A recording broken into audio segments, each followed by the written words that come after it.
YouTubers! Mike Martin's here, Mike Martin's channel. Welcome to a very special edition of Mike in the Night. I got a very special guest on the line with us that is running for City Council. I hope I got that part right. The time right now is 7:18 p.m. Western Seaboard time. The sun is still setting on my side. It is the 31st of August, 2018. Wait, is it the last day of August or is it the 31st? I can't tell. Oh yeah, there's a day left in the month. My bad. I want to thank everyone for joining me tonight. I got Mo Bihargo here on the line with me, who is running for Downsview first. I'd like to know. I want to pick his brain a bit. I would like to know what he has in store for his constituents here in the Downsview area. And remember, guys, I'm a former Torontonian myself. And I have roots in the city of Toronto and the region of the GTA. So anyways, welcome, Moby! Welcome, Mike. How are you doing tonight? Hey, man, thanks for joining me. I really appreciate you coming out and speaking your mind here on Mike in the Night. It really means a lot to me. Hey, yeah. Listen. Thanks for doing this. The pleasure's all mine. Okay. Downsview first. What's going on, Downsview? Well, Downsview, there's actually quite a bit of issues going on here, but, actually, before I get started into talking about the issues themselves, I just want to give your viewers a bit of a background as to actually how I got involved in politics. Sure. So I've been working in the construction industry for the better part of a decade now. If anybody's asking, I'm 32 years old. Basically, I'm an equipment operator. I operate various types of equipment, working for a construction company that builds water towers. And basically, for the last 8 years or so, I've been crisscrossing the country. I've been everywhere west of Quebec, and yeah, mainly small towns. Mid-sized cities, building water infrastructure, water towers. I had the opportunity to do one international gig, which I thought was great in Central Africa, and I'll touch upon that later on. But what got me involved? What got me involved in politics? I talk with hundreds of people over the course of my stay in politics, and I've essentially, in a nutshell, there's always some sort of trigger event that gets people involved in politics. Worst case scenario, hit somebody, they hit the wall, and we're gonna put a stoplight on that corner, but wait till somebody dies, and worst case scenario, then we put a stoplight. Right. But in a local sense, yes. But in a macro sense, in a large the larger perspective of things, there's always some trigger events that get people involved. For example, for me, the trigger event that got me involved in politics was the 2008 financial crisis. Yes. Now, I didn't really understand what exactly was happening in the housing market. I got little tidbits here and there from the mainstream media, and I didn't believe what they were telling me. I just didn't. And at the time, YouTube just came out, and people were doing documentaries, and people were recommending books and all these different things, and I was just like, okay. So I was like, I don't believe what the media is telling me. Let's go online. Let's see. Let's just start checking things out, seeing what documentaries are out there. Talking about money, talking about real estate, talking about finance, and all these different things, right? But that's not what got me involved in the political process, so to speak. It took me probably about 3 or 4 years of good research before I found out that I leaned to the right of center, right? So in that instance, I was still, I was a newbie in the construction industry at the time. I didn't really know where I stood, right? So in that instance, what I did after was I was slowly stepping up in the construction industry. I started off as a laborer, working working for my uncle's construction company. He builds and repairs bridges all across southern Ontario. Mm-hmm. Initially, he started just in Toronto, but then he just branched out because his company grew so large. Anyway, from that point on, so I left his business doing bridges, and then I got involved in equipment operation. Starting with smaller equipment, things like bobcats, skid steers. Then I moved on to telehandlers. Then I moved on to smaller, larger excavators. And right now I'm basically working for a construction company that builds water towers. And I've been doing that for the last 8 years. And, the company I've worked for has treated me well. But what sort of got me involved, and then what really got me involved, was around, I would say, early to mid 2014. Was what ended up happening was there was a job that I took. It was a really good paying job on a site in just north of Fort McMurray, and I got to make some good money. But what happened during that job is when I saw my paycheck and I saw the amount of taxes that were taken off, and I was just like, I mean, I'm working like 85 hours a week here, right? 12-hour days, 7 days a week, right? Mm-hmm. And then I see that practically half of my paycheck is gone, and I'm like, no way, no. I'm like, are you kidding me? You know what I mean? So I was looking at that, and I was just like, no, I got to get involved. I got to do something. Yep. Right. So the first. Sorry, you were saying? The awakening was where is all this damn money going? That's the awakening. Yes, absolutely. So it was around early 2014, and at the time, the provincial election was just about to take place. So I did what any person who's involved in politics would do. So I found my particular local candidate who was a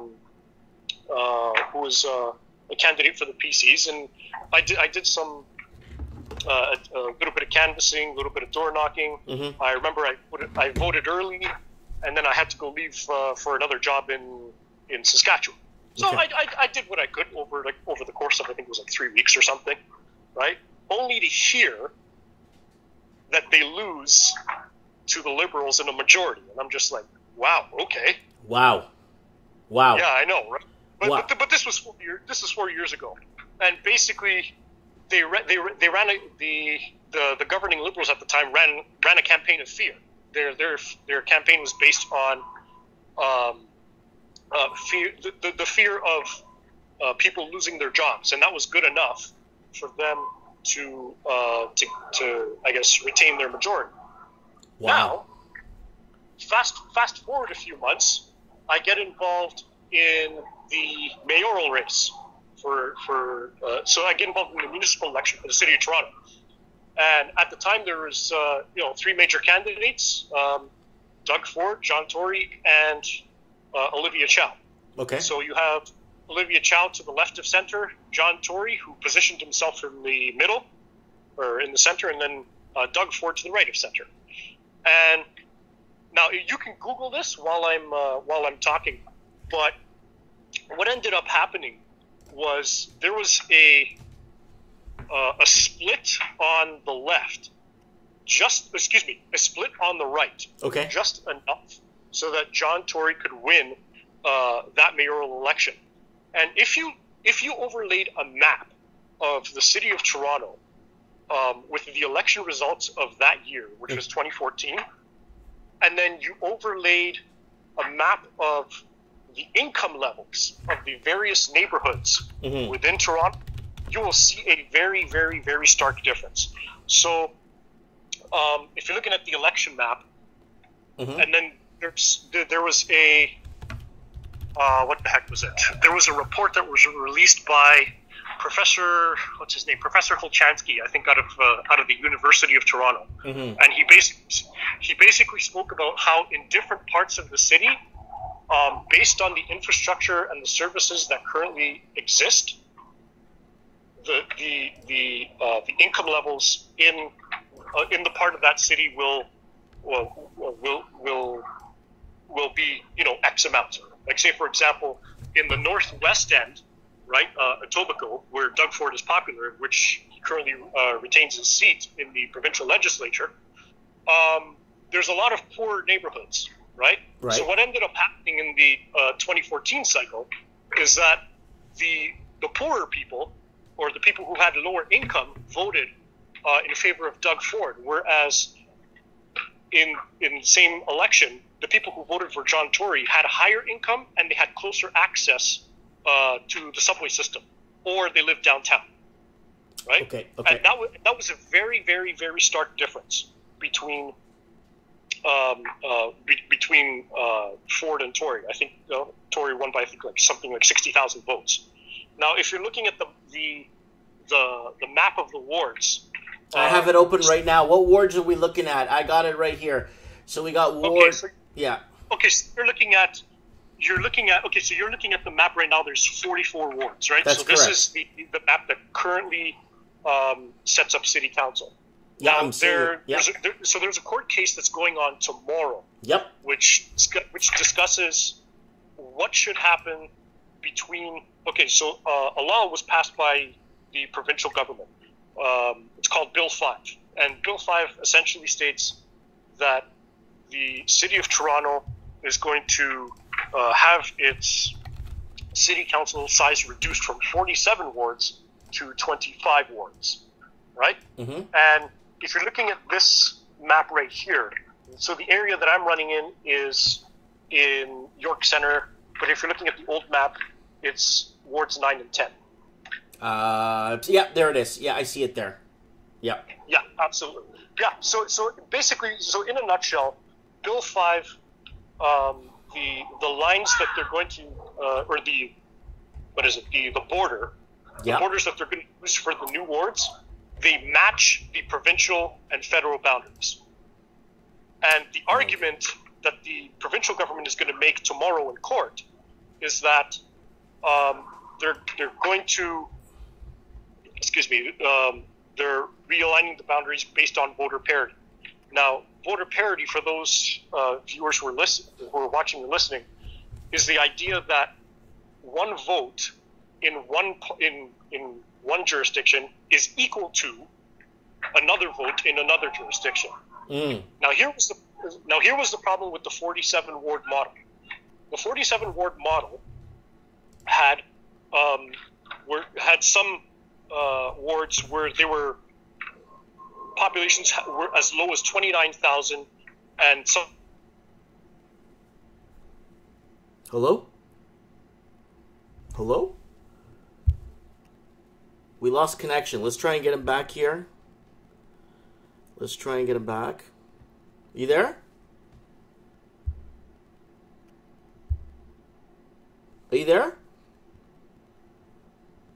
Okay, let's see if he calls back in. So I lived in this. I lived in the Dufferin and St. Clair area myself, and I grew up there. Over here, I think it's Ward 27 or 29. I can't tell from this map. It's been so long since I've been in the Toronto area. And let's see what his platform is. Let's get him on. Let's see if we can get him back here. Wondering what's happened.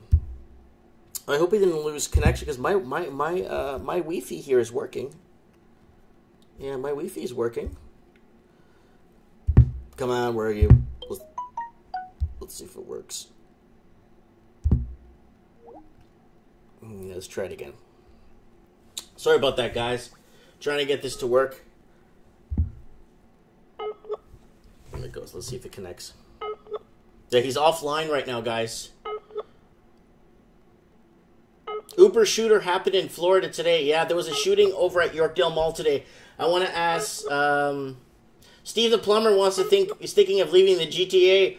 Remember, we should have him on the show tonight and see what he thinks about that, leaving the Greater Toronto area, and what he thinks about that. It's good to know, because he's got boots on the ground, and we are having problems connecting here with our man MAWUBI T Hargoe. He's got no what? He's got no connection. My Wi-Fi is on full alert. Yeah. Gotta be something going on with his. Hopefully he'll call me back. So let's take a look at his page here. What he's got going on? So he leans right. He leans to the right, which is thank God. And a lot of people, in my opinion, have a very delusionalized perspective that lean far left. That's just what I think. That's just my opinion. I'm not speaking for him. But I'm telling you that it just doesn't look good for the progression of mankind for us to be there he is there in the neighborhoods. Oh, here he is talking. Let's see what he's saying here.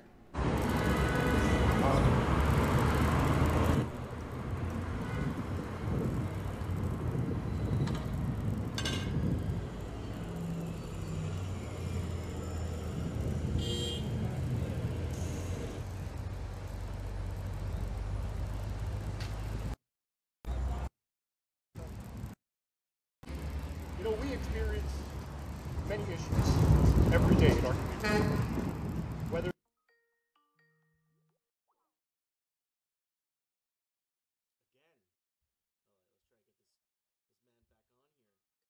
Government shut it down, guys. You there?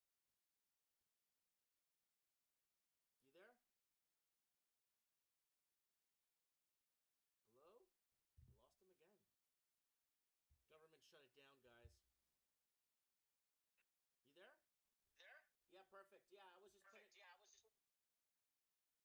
We lost him. Wow, it's dead. Yeah, internet connection. My connection's 100%.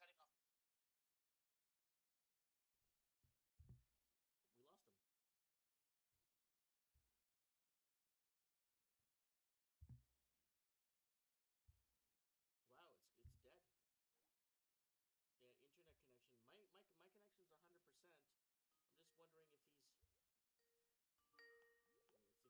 can get this guy gone. All right, can you hear me now? Yeah, I can hear you perfectly. I had your speech rolling here in the background that you did outside on your fan page. Are you there? Yeah, I'm here. Okay, perfectly. Perfect. You have a speech out there. Okay, now we're back. When was this? You're outside. I'm seeing you here. Your videos. Here. This was little over a couple of weeks ago. 3 weeks ago. So basic. Special Yes, announcements. yes, it was. Special announcements from your campaign. Yeah, so it was basically just a campaign launch, and I can give you like a quick summary of my speech on that. Mm-hmm. And basically what I talked about. So there was a vote that took place, basically outlining what the city would do over the next month or so to see what arguments they could make in court, right? And so first city council had to make the decision: do we want to oppose the provincial government? A majority of them said yes. To which I wrote an article about that, and I'll explain that in a minute. And then after that, they decided they had an off-camera session to decide what kind of legal arguments to use in court, right? Yeah. Now, if you can look this up. So the article that I authored, it's called York Centre Municipal Incumbents Resistant to Cutting Council in Half. You're going to see it's by an online publication called The Post Millennial. So if you just type in The Post Millennial York Centre, you'll probably find it. And basically in that article, I spoke of how both incumbents on the west side, Downsview, and on the east side of York Centre are basically voted the same way. So in a nutshell, in that article, I stated replacing one incumbent with another, you're going to get the same thing. Yeah. Right? Yeah. And as a result of like this is why I'm here, right? If my incumbents voted differently, then I wouldn't be in the race. Right. Right? Right. Which is funny because I got a call probably about 6 hours after I posted that article, and it it was somebody from another campaign, and they were basically berating me for writing that article. And I'm saying, look, I'm just telling the truth here. If both incumbents are voting the same way, and one is no different than the other, then there's no harm in me pointing that out. I'm just telling you what the truth is, and I'm just showing the voting record, right? Now, here's a little kicker. So one of the incumbents, Maria Ajamari, she's been elected here for 35 years. Whoa! Right? Yeah, I know, right? Yeah, she's been elected longer than I've been alive, literally. And so I don't know if you're aware of the statistics, but there's like if you get elected as a Toronto City Councillor, you have a 97% chance of getting re-elected if you're an incumbent. Wow! Like that's how difficult it is to unseat an incumbent councillor in Toronto. Wow. So yeah, I know, right? It's a sealed deal. So the problem, like you said earlier, like just about a few minutes ago, you said, "What's the point? Yeah. It's like robbing Peter to pay Paul. There's no difference." And Absolutely. Yeah. So you're going in circles here. So you pointed that out. You pointed that out in a speech. Now, okay. I pointed that out in the speech, and I pointed that out in the article. Yeah. And in a nutshell, the city of Toronto, when they make their arguments in court tomorrow, they're going to say that it was an attack on democracy and people weren't consulted. That's what they're going to say. Of course. Exactly. All in an attempt to save these politicians their jobs, right? But here's the really interesting point. I find it very interesting that there are judges available to hear a case of saving politicians' jobs when we don't have judges available to hear criminal cases. Yes. Explain that one. Yeah, well, no, you explain that one to me because it's phenomenal how let me bring something up real quick here. This is, you know how broken this is? Do you know how broken this sounds? There's no judges to hear criminal cases, but there's judges to save politicians. Okay, here. It's like you breaking into guy in California breaks into a guy's house through the skylight, falls through the skylight, hurts himself on the table. Guy hurts himself on the table, sues the homeowner, and wins. Yeah. That's how crazy. Like how silly is that? That's so crazy. It is. It's so backwards. Continue. Exactly. Yeah, absolutely. And so, like looking at it from that point, from that perspective, I was angry. Like I that just set off like a firestorm in me, and I'm like, you know what? Like I'm not gonna put up with this nonsense. Really, I'm not. And so, like that's what I guess motivated me to put my name forward, right? And I said, you know what? There's people who know me in the community and who have been they know that I've voiced my opinion in politics in the past for like the past 4 or 5 years or so. But once they heard that I was running, they're like, okay, I'm on board. What can I do to help? Right? And so if you want to pull up a map of York Centre in a detailed sort of configuration here, I'll tell you a little bit about the politics and how it relates to, say, an issue like traffic or affordable housing. I'll explain that one in a minute. So there's something called, or at least in political circles, what we call the Dufferin Street Divide. Okay. Right? So Dufferin Street is like basically the geographical main street that splits the eastern half and the western half of York Centre. Right? I was going to say, if you want to pull up a detailed map, and then I'll show the viewers what's going on. So right now we have a couple of pressing issues with respect to land and housing and development. First one is the sale of Bombardier. So Bombardier, if you know, so there's that little airport strip that's like literally right in the middle. Okay. That has been put up for sale, and I think it was, I believe, about a year ago or so, or a little bit less than a year ago, by Bombardier. They hired some TD executives to try and get a deal done. So a deal hasn't been reached yet, but I'm getting word, and this is where I had like a brief chat with the Lost Canuck about this, Maybe he can confirm it, maybe he can't. I'm not sure. Yeah, Lost Canucks. The Lost Canucks been talking about this Bombardier thing for months now.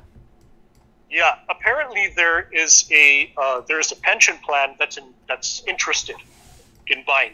Mm-hmm. I think it's like I don't know if it's the elementary teachers pension plan or some sort of pension plan. Anyway, from that point,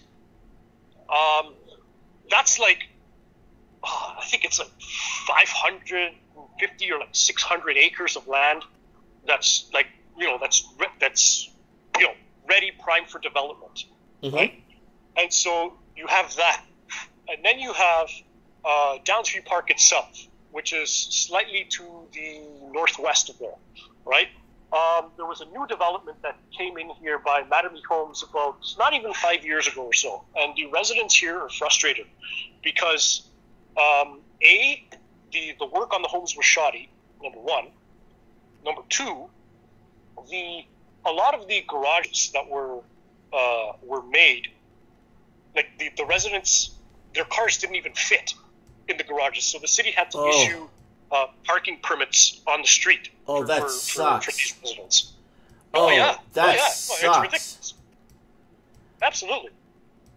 And so, there was like a big story about it, and then basically the local councillor came in and said, "Okay, we'll issue you, temporary permits for a few months until the builder fixes all these homes." And it wasn't just like 5 or 10; it was like dozens.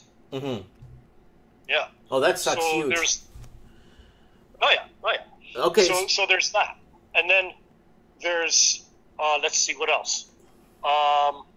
There's also some other local issues with respect to transportation and traffic. Well, you got your typical local issues that you find in a big city. But my question, let me ask you. So let me shoot you over some questions. Yeah, absolutely. Go ahead. In 2 sentences or less, what do you want to offer your constituents? In 2 sentences or less. Well, I want to offer them better customer service, number one. Mm-hmm. And number two, I want to offer them better ideas to improve the community. And I say this because our 35-year incumbent on the western side in Downsview, look, she's been there for 35 years, and I'm of the opinion that politicians have a shelf life. Whether it's some people might debate that, whether it's 2 or 3 terms. I think there could be some merit there, and I say that because our incumbent, like I said, who's been there for 35 years, her answer to everything when it comes to land and land-related issues, mm-hmm. her answer is to build a park. Is to build parks everywhere. But right? But how does that serve the people in the area? I mean, parks are nice, but you could only get so far. Yeah, exactly. Well, I'll tell you this much: it serves the residents to a small degree, but it also serves the contractors who basically build the parks, right? Right. And this has been going on, I would argue now, for the last 15, maybe 20 years. Whoa. Where the first proposal of a land development is a park, rather than, say, a condo building or a townhouse complex or whatever the case may be. Now, the local councillor maybe has smartened up a little bit in the sense that she's allowing more condo development, and this is why I now want to get into the issue of housing affordability, because that's going to be a major issue citywide. Oh, this is a major issue coast to coast, buddy. Oh, absolutely. Well, I've been following you for a year now, so I can understand. Mm-hmm. And but at least in the mainstream, in the news now, following the candidates around, the media is going to be talking about this. Mm-hmm. And I want to give you an example of a development that took place about 3 blocks north of my where my parents live. Well, the development hasn't taken place yet, but I guess the events surrounding it. So there was a development application that was put in. I don't know who the developer is. Maybe you can look this up. So it's a project called the Keeley. It's Keeley. And basically, when they first started out, They were offering at pre-construction price, I think it was like 160,000, right? Mm-hmm. It seemed somewhat reasonable. I was like, okay, fine, in the city of Toronto, in the north end, right? Closer to a subway station, right? Pre-construction 160,000. Once they got the approval for, once they got the land approval, the price jumped all the way to starting at 400,000. And I'm like, where the heck is the affordability in that?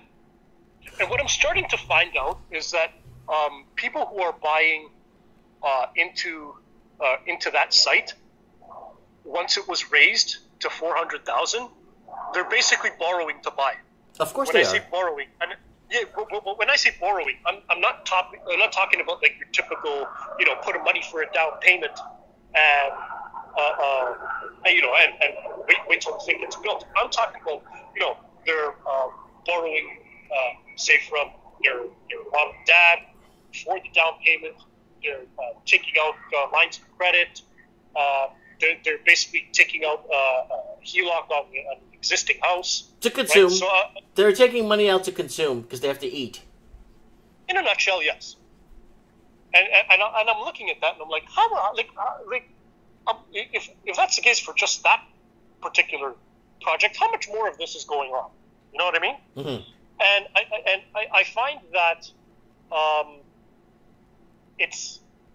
I would argue that 4 or 5 years ago, it was like this project would have sold. But now this project has been here, maybe 6 months almost. Oh. And it hasn't sold out yet.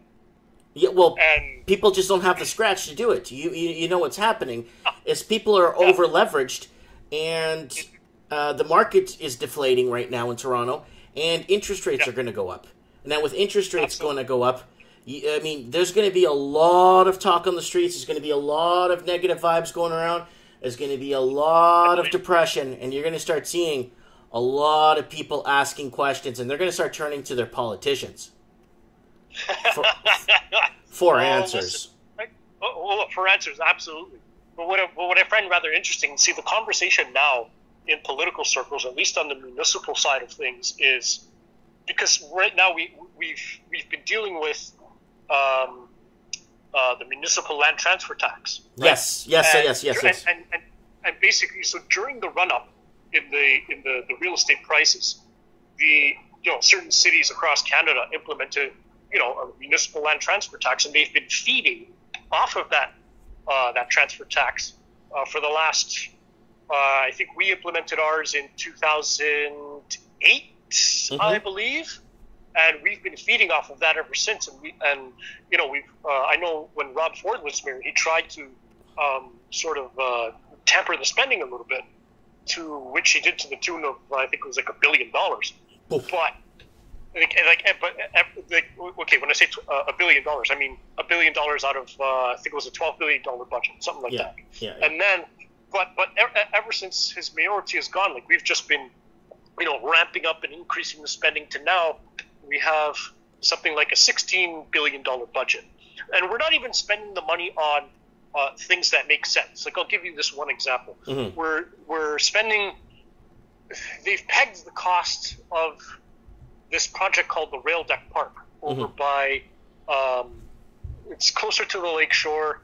It basically covers the railway corridor coming into Union Station, and they pegged the price at $1.6 billion. Hold on. Rail Deck Park is proposed by Large Urban Park in downtown Toronto, Ontario. Canada announced on the 3rd of August 2016. The park will be set on a construction deck that encloses the active railway lands between Bathurst Street and Blue Jays Way, west of Rogers Centre. In total, the park will span 8.5 hectares, 21 acres, when constructed. The plan was met with acclaim in local and national media, and was linked to the other similar city rail yard redevelopment projects of North America, such as Millennium Park in Chicago and Hudson Yards in New York City. Okay, continue. So basically, I don't know if they talk about the cost in that piece that you read, but the city pegged the cost at initially $1.6 billion. Oof. I'm looking at that, and somebody who's been involved in the construction industry for a decade, I will argue that 1.6 billion is not nearly enough. You're wrong. It's 1.7 billion. Okay, 1.7. I still I still think that's a lowball number. Yeah. I think by the time this is all over, it'll probably be at least 2.5, maybe closer to 3. I was pegging 2.9, but that's okay. Okay, yeah, something like that. I mean, but like I'm looking at it and I'm like, there's no way that thing's going to cost 1.7 billion. Like I've made this argument before about who does procurement at the city of Toronto, and it's mind-boggling how many times a project either goes over time or over budget or a combination of both, and nobody gets fired for it. And that's the problem. A lot of people need to pack their bags and go home. They failed. Like any other job. I mean, even if you're working in a video store, or you're working at McDonald's. I mean, you make a mistake. You make a mistake. It's not he just didn't know. He wasn't too sure.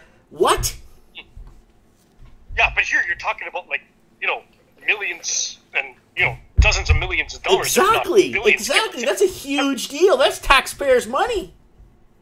Well, let me give you an idea of this on a much smaller scale. So there was a story that came out last year about a gentleman in Etobicoke who was frustrated because, and you can look this up if you want, a gentleman who was frustrated because he tried to call the city to get them to build some steps leading from leading from a parking lot to a park. And the only way to access the park was basically a hill going down.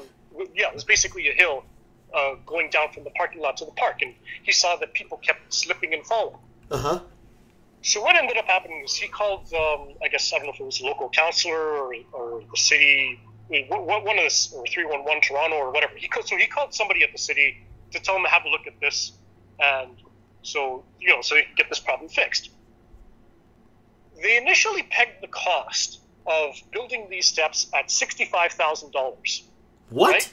And hold on, this was the low end. This was the low end. They were going to charge, or they were going to peg the cost all the way as high as $150,000. It was like a small amount of steps. The guy's name is Adi Astel. So that's ADIASTL. So basically, he's the one that called the city, and he was frustrated by the lack of action by the city, because when the city does this kind of project, they add all these sorts of silly things. They have to do things like an environmental assessment. They got to do, I don't know. I know. They got to do all these weird things, right?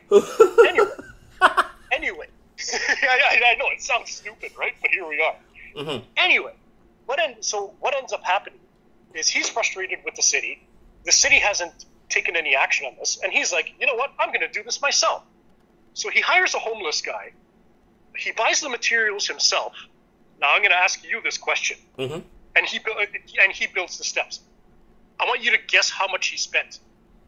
How many steps are we looking at?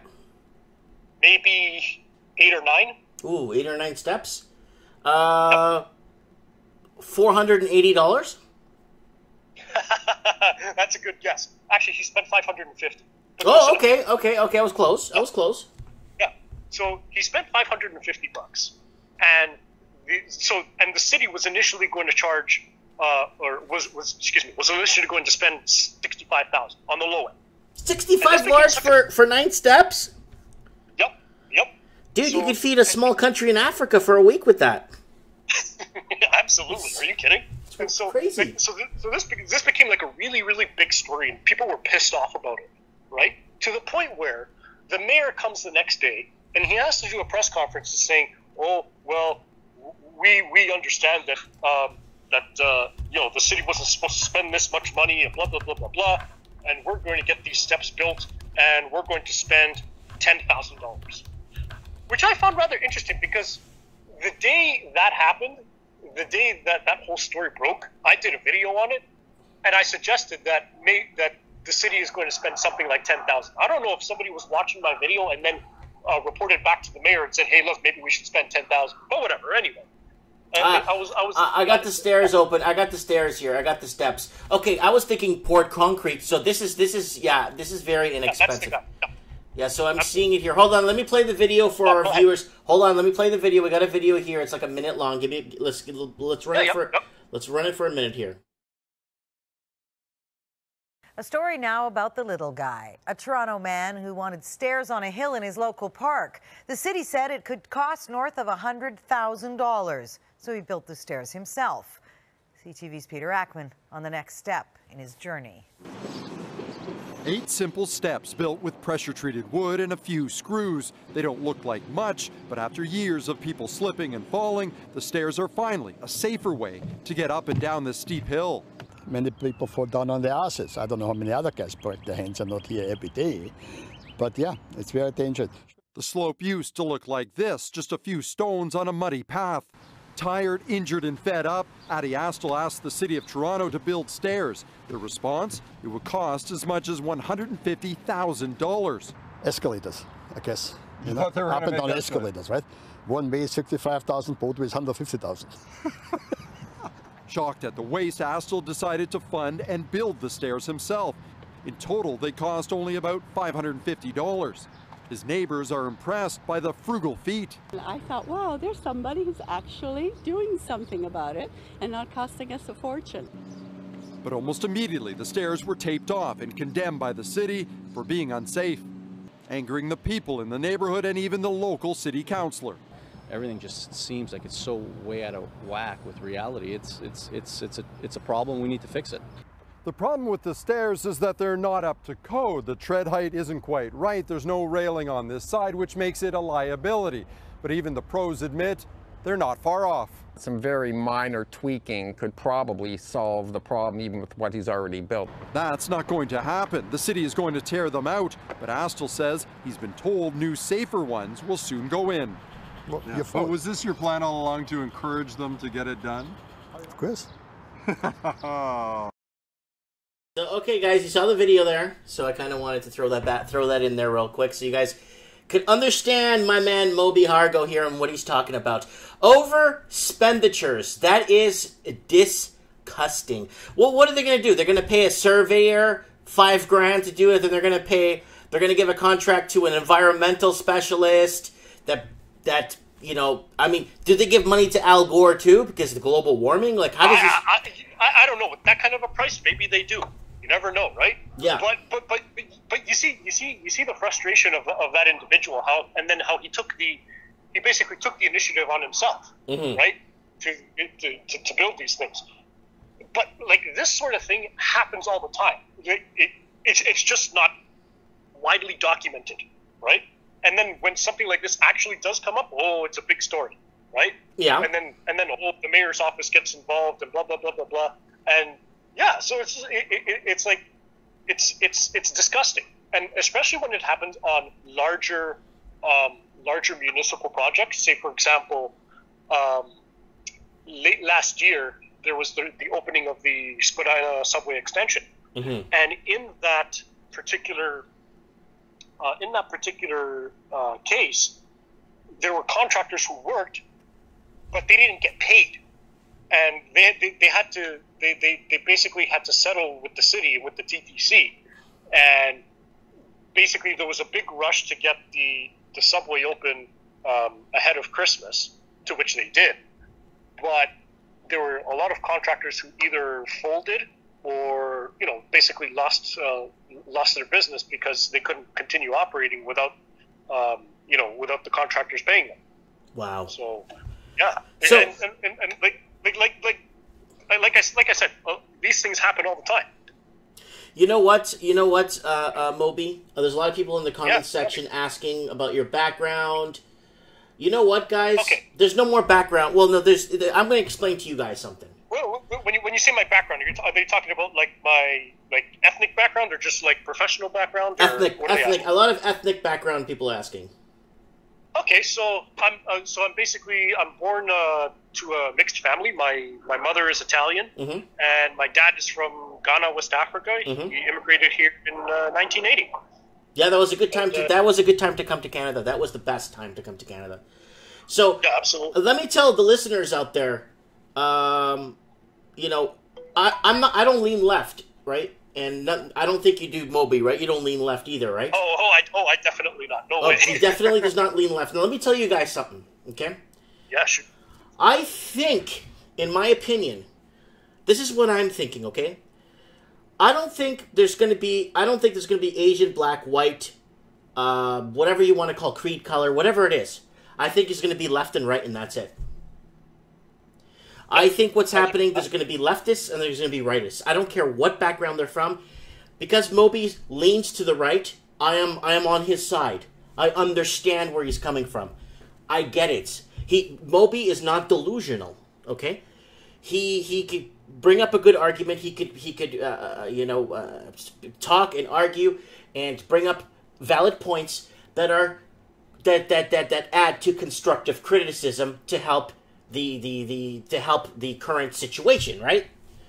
But when you start leaning far left and far left and far left, things start becoming delusionalized. I think we need to start sticking together because the right is the silent majority, in my opinion. The right, basically, a majority of the right are very hardworking people that want to build and want to create and want to basically.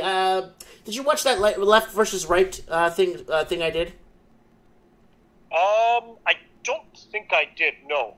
See, the right wants to build. Right wants to basically create. The right wants wants ownership. They want to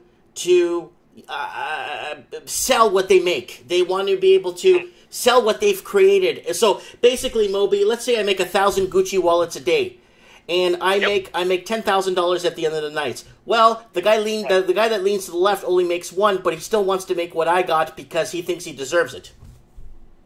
And so he's probably gonna ask that the government come punish you in some sort of form of taxation and give you or give him what you rightfully earned. Exactly. So I believe in ownership. The left believes in disintegration of ownership and being more in the socialist aspect of socialized everything being taken care of. Basically relying on the government for products and services. Yeah. Exactly. Absolutely. I rely on the government for products and services to pick up my garbage, which I pay for on the side, outside of my taxes. I rely on the government for, public transit and things like that. Mind you, I haven't been on public transit in like 20, 30 years. But to be very frank with you, Moby, you need you have to really get the affordability, Moby, out there for home ownership, and I'll explain to you why.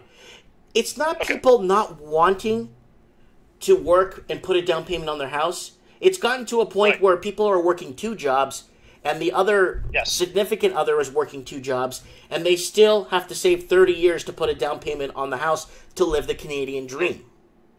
Absolutely. I could tell you that in my area where so if you want to go back to that York Center map, if you see like all the streets and everything, so houses that used to be excuse me 150, 200, 250,000 when I was a kid are now you're looking at $1.5 million, $2 million plus.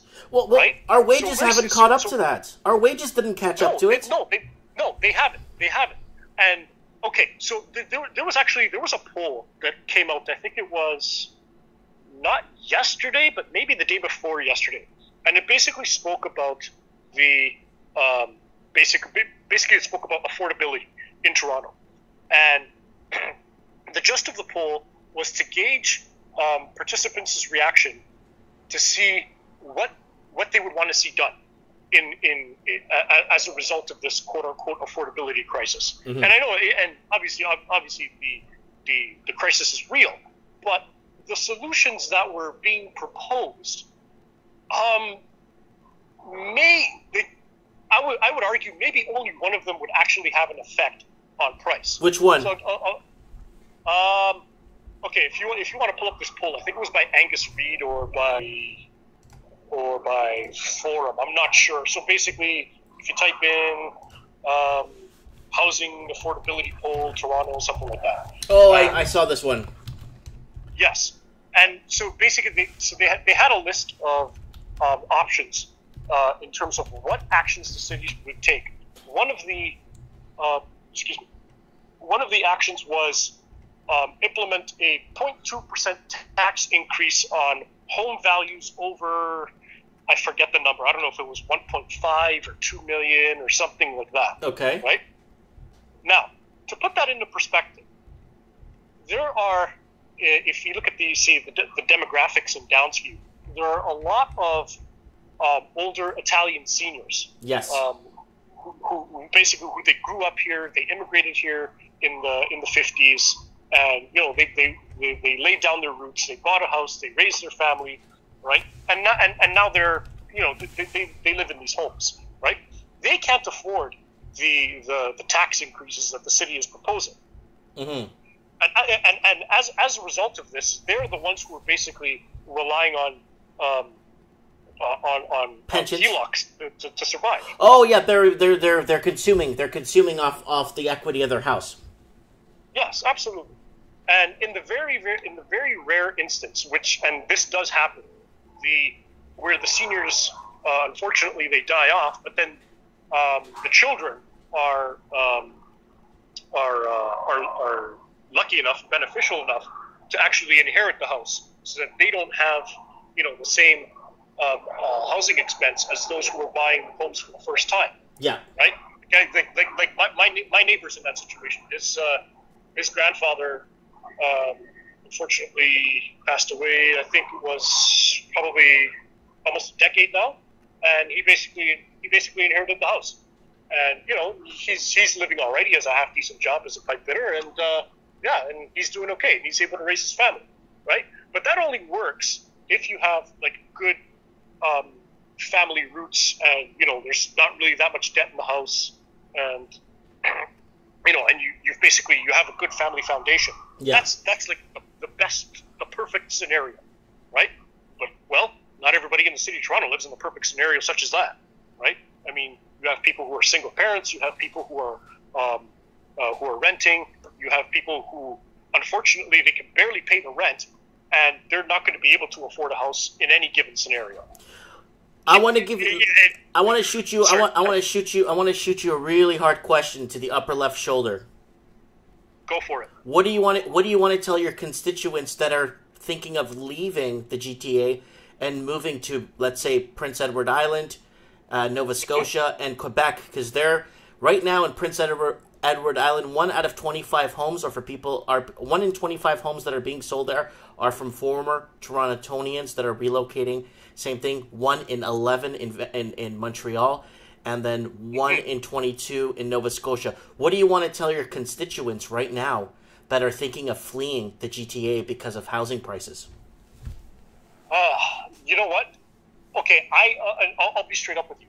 I, as a city councillor, can't do much. I could put motions forward that maybe the city will adopt in terms of measures that will try to reduce either demand or increase supply, such as maybe a vacancy tax or something like that. But in terms of the people themselves, I'm going to be straight up. You're free to make your own decision in terms of how you want to live your life. But what I'm going to try and do is try and make the best possible decision with respect to housing affordability. If that means supporting a tax, now typically I lean to the right, and I don't support much tax increases unless there is a proven, I guess you could say a proven method or a proven formula that shows that implementing such a tax reduces prices, then maybe I'll go for it. But I don't think I would, right? Mm-hmm. So aside from that, I mean, I can tell you that I know. Okay, so I'll give you this one example of my older brother. he lived not just north of the area that I'm running to represent, in the Jane Finch community, and he bought at the low in the housing market around 2009. Okay. Right, and he bought a place there for $310, and he sold in 2016 for $680. Mm-hmm. And he now lives in Stony Creek, which is just outside of Hamilton. Okay. Right, and so he basically banked. He bought at the bottom, sold at the top, and he's basically not living off of the proceeds, but he's got a much bigger and better house now. But not, like I said, not everybody can be in a perfect scenario such as that. What I can tell my constituents is that, look, I'm going to try and represent you as best I can at City Hall, mm-hmm. right? And with obviously housing affordability being a number one issue, if not the number one issue, then I'll try to make decisions as best as possible for my constituents. Let me ask you another question. Absolutely. Are you in favor of implementing a foreign buyer's tax? If they need that's a tough one. I say that because unless you can prove that foreign buyers are the majority in terms of but we have looked at graphs that 2-3%, not even over 2% skews the numbers. In that case, then I probably would be in favor, barring if there isn't any challenge by any, or if there isn't any class action lawsuit by any foreign buyers themselves or any groups representing any foreign buyers. I don't know if I think that was the case in BC or something like that. Well, they implemented it and it worked. A majority of the buyers 21 months ago went south to Seattle, and then a small portion of them went east to Toronto. Okay, that's quite interesting. You can look it up. It's on file. And then I had King County News, King County 5 News, actually brought up exactly what I was talking about, word for word. And they actually, listen to this, they actually called the video on YouTube "Trends in the Housing Market," just like my show. I am not lying to you. I am not. When I saw that, I had a heart attack. They called it "Trends in the Housing Market," and they actually spoke word for word everything that I said about the foreign buyer's tax. I'm going to bring up the video so you can see it. Trends in the Housing Market, King County News. Hey, did you ask him for a royalty on that newscast or what? Oh, no, I don't. Where is it? Trends in the Housing Market. Here it is. Here. It's from 2 weeks ago. And it talks piece by piece of exactly what I say on my show, word for word. And I have it open. I have it open really right. Paying attention. I have it open right here. And I've been following the Seattle market since they implemented the foreign buyer's tax, and Seattle market was going up $30,000 a month. That's insane. Oh, you have no idea. You have no idea, sir. So you got to remember, Moby, that a majority of your constituents are going to be a silent majority. A majority of the people that are going to vote for you are the ones that don't go to your rallies and the ones that don't go on your Facebook page. A majority of people that will vote for you are the silent majority. The silent majority that doesn't want to be labeled as, nowadays, as a racist. So if you want to go out there and actually implement a foreign buyer's tax because it's crippling your constituents, and the councillors need to vote on something like this, a lot of people will favor you because you are protecting the Canadian proper. And when I say Canadian proper, I mean the people that have come from all over the world. Your dad, my grandpa, everyone from all over, from Portugal, from wherever they came from Italy, to make Canada what it was 20 years ago. Absolutely. I hear you on that front.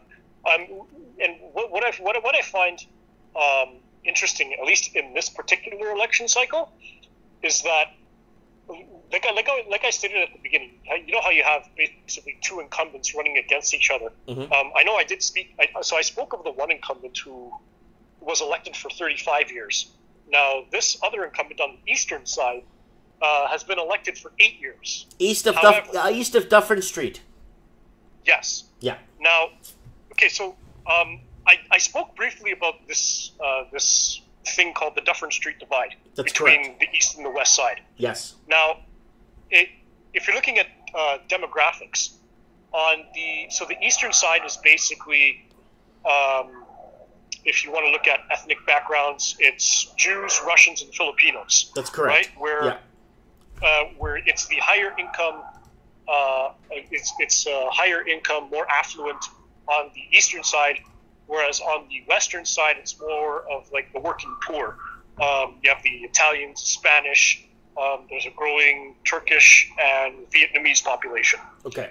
And this was sort of the stark difference that I referred to in the beginning when I spoke about the voting results in the mayoral election at the time. Mm-hmm. Whereas the eastern half voted in favor of Tory, and the western half voted in favor of Ford, right? Right. And so, and basically, I'm looking at the western half as my key to victory. Because I can relate to them more. I mean, I'm the one. I work in the construction industry. I'm a blue collar guy. I've been building water towers for like the last 8 years. Yeah, but you believe in ownership. That's why. Yeah, absolutely, right. And I find it rather interesting, at least for people my age and younger, how difficult it is for them, not just to save. Well, to save, yes, but I know a lot of them personally who are tied down with student debt, because a lot of them went to university, mm-hmm. right?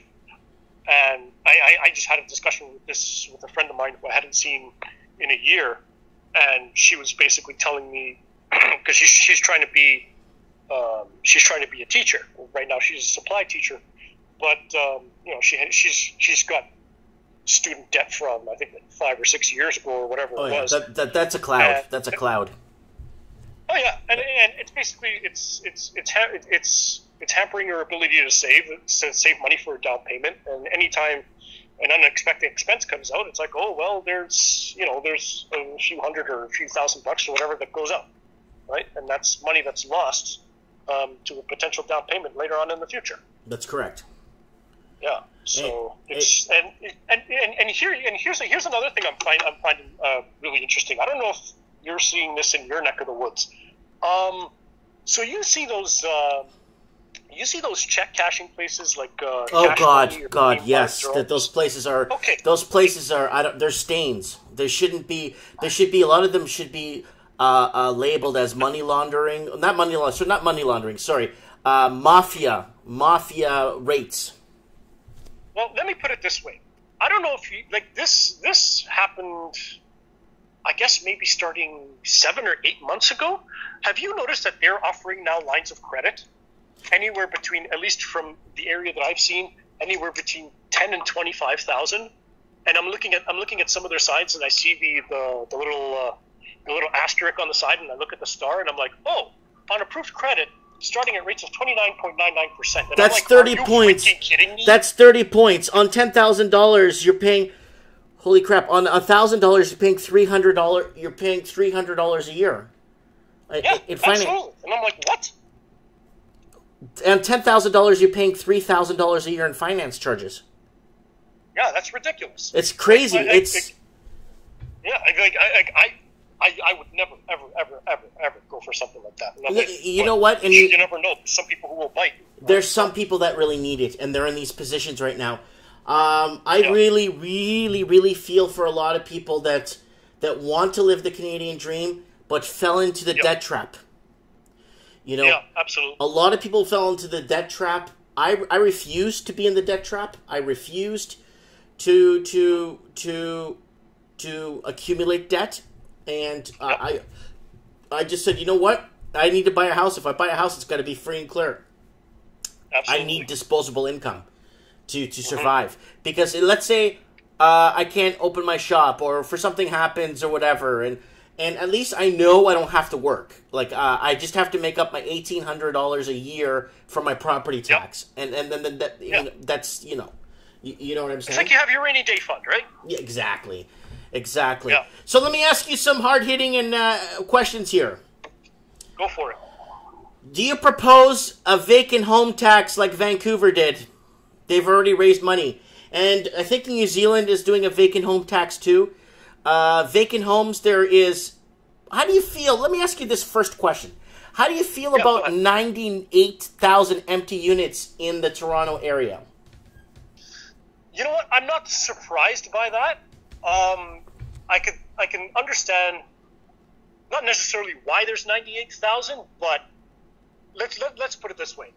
Ever since Airbnb came on board, I'm not talking about like the people investing. I'm just talking about like the service itself. Yeah. Ever since that service came on board, I've noticed not just a rise in rent, but a rise in difficulty for people finding places to rent. Because if let's flip the script for a second. If I was a homeowner and I looked at potential ways I could make income from the space that I owned, what could I do? Can I charge more for a temporary stay, or do I have to charge less for somebody who's staying for a longer period of time? Maybe like be it a 1-year lease or a 2-year lease or whatever the case may be, right? Mm-hmm. So in that instance, the same way that if you look at, and I look at this from the city's point of view, from a financial perspective, like the Uber versus taxi debate, just apply that to the housing market, right? Now, in the Uber versus taxi debate, basically the argument is, well, all these Uber drivers, they don't follow the same standards as the taxi drivers, even though the taxi drivers have paid, thousands of dollars for a license, they've paid for registration, they've paid for all of these sorts of things, right? And then all of a sudden, some company just comes in with a whole bunch of drivers not following the rules, and basically the government, the city of Toronto, is playing catch up, right? Yeah. And then and now the same government that was basically screwing over the taxi drivers in terms of raising fares, raising base fares, raising licensing fees, raising all these charges, now comes to the defense of the taxi drivers because their market share is threatened. Now, the same thing I believe is happening in a nutshell with respect to the city of Toronto, not so much landlords, but maybe I would say hotel owners. Mm.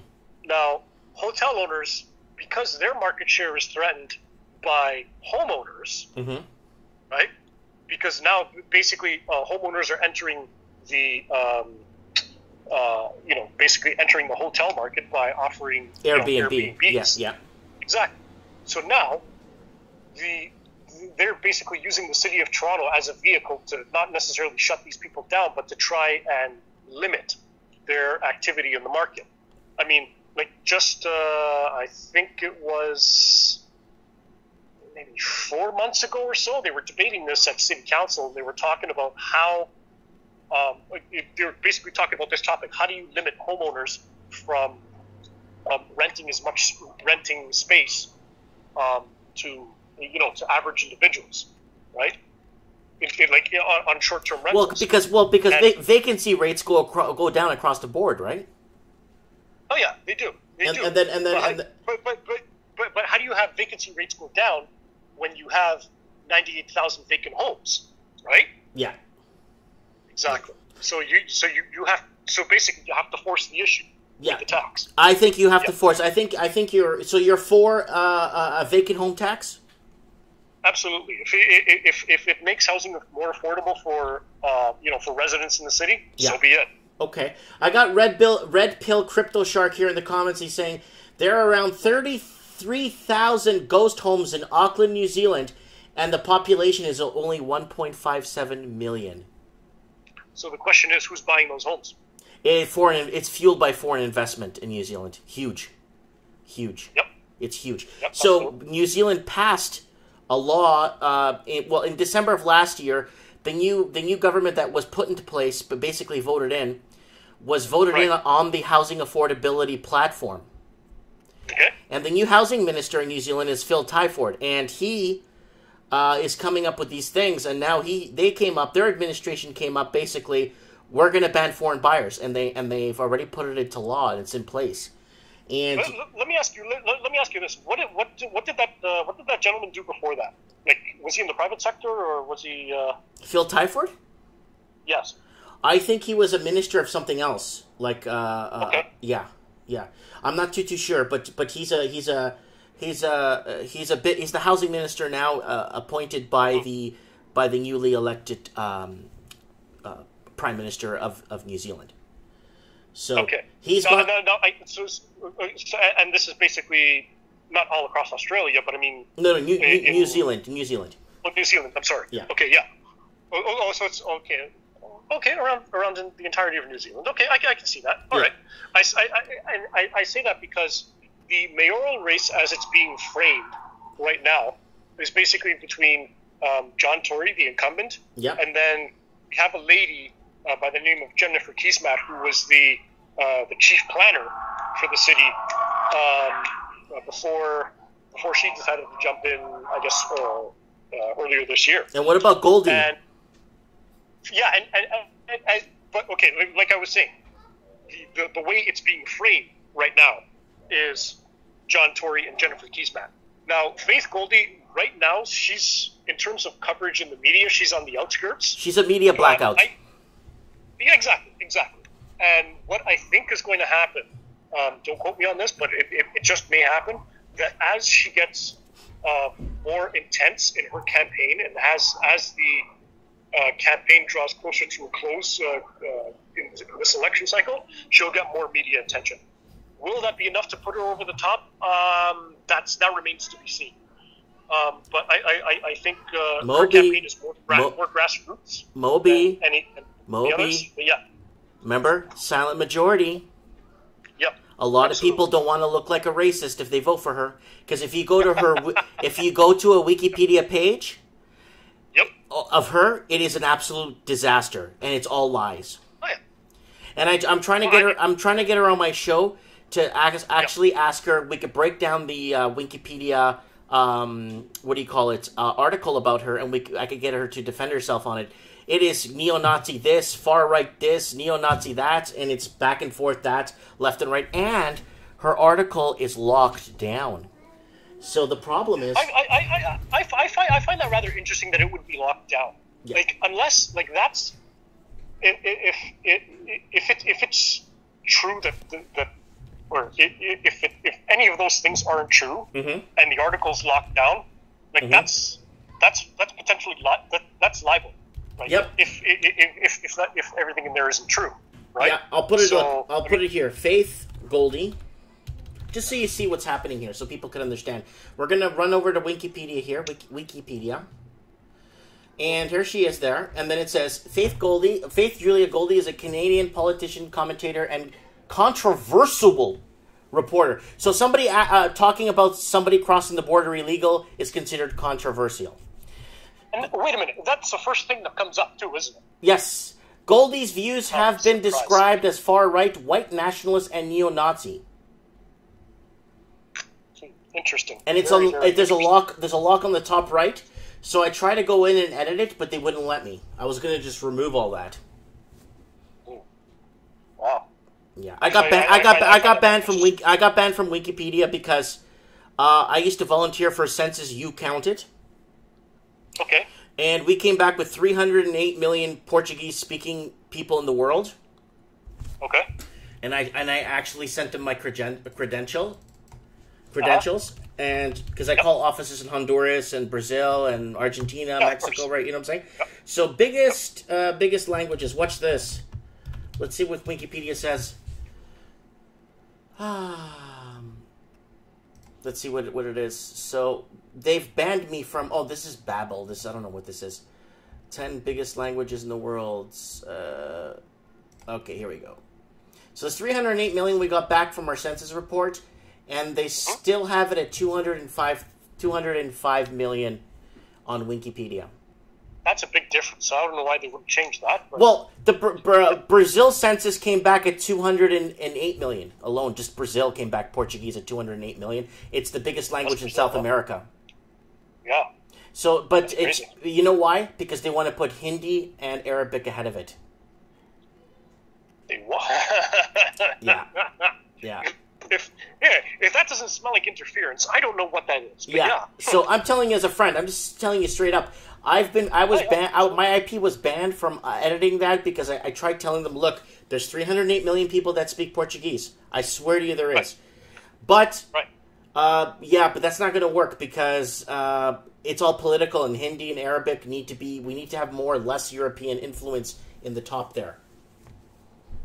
Interesting. So you see what I'm saying? So when they're making this crap up about Faith Goldie, I mean, I when I saw that, I was absolutely broken when I saw that. I couldn't believe that they do this. I've seen her videos. I've seen her talk. I've seen her better or want to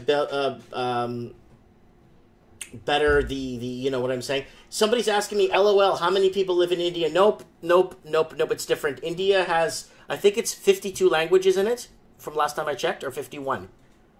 And it's very uniform, and Hindi is the biggest uniform language in India.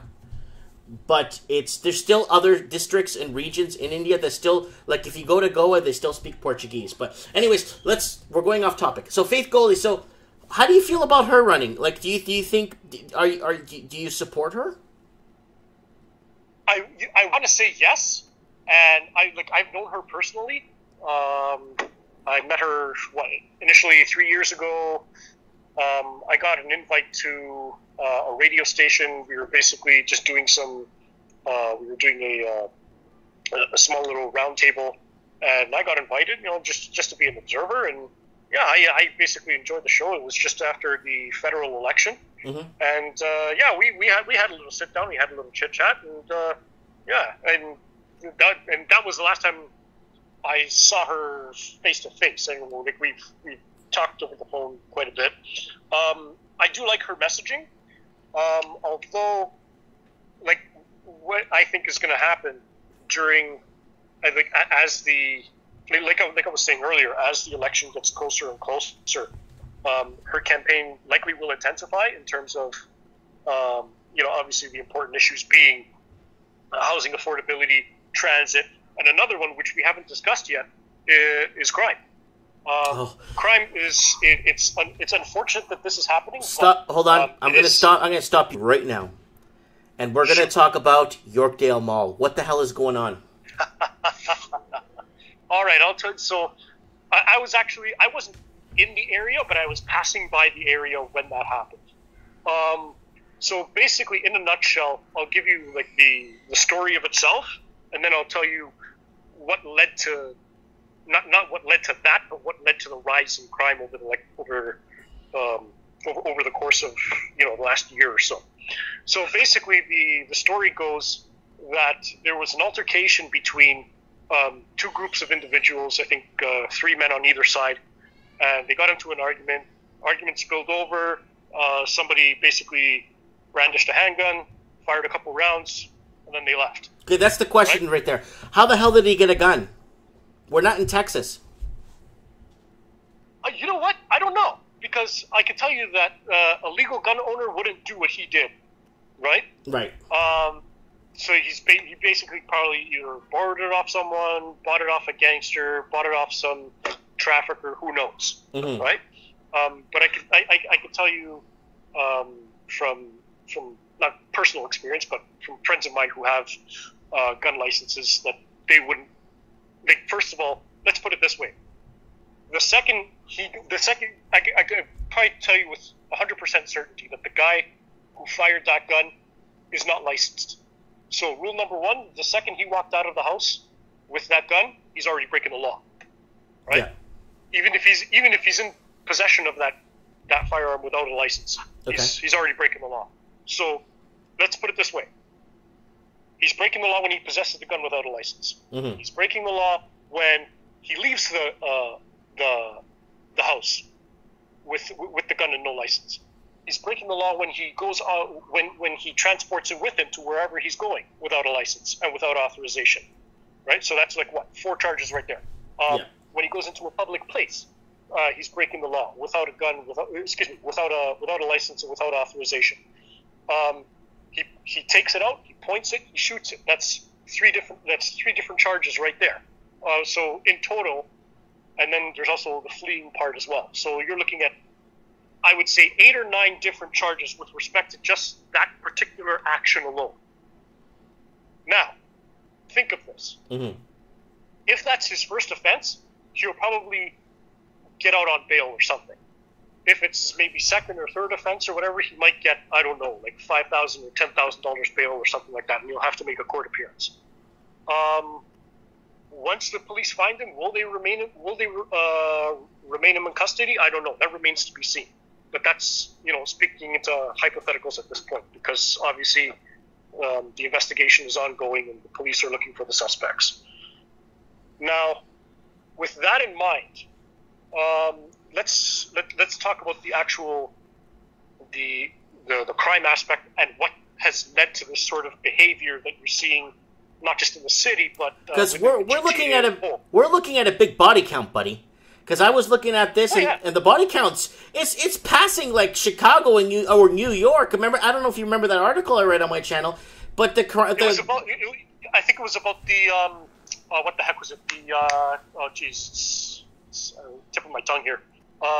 It was I don't know if it was the per capita or... I think it was per capita, yeah, per exactly. population, yeah. We're basically approaching their murder rate on a per capita basis. Yes, I remember that. Yes. And so, so what led to this was there were a few incidents, although very, very few incidents, of police getting involved with the black community in terms of now proponents for this, not proponents, but activist groups, very, very small, but a very local minority of people, and these activist groups were getting involved with what the heck was it? It was basically like it was like a BLM type movement, and in a nutshell, they pressured politicians to stop this action called carding.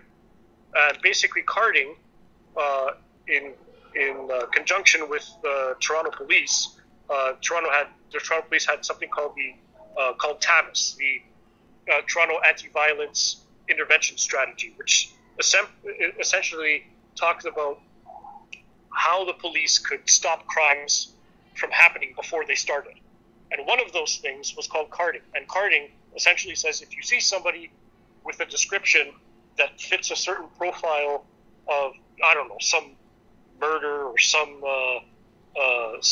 event that took place a few days or a few weeks ago or whatever, it's like you pull them over, you ask them for their ID, and you ask them what they're doing in the area. That's it, right? So is it like a stop and frisk, like New York? It's a stop, but not.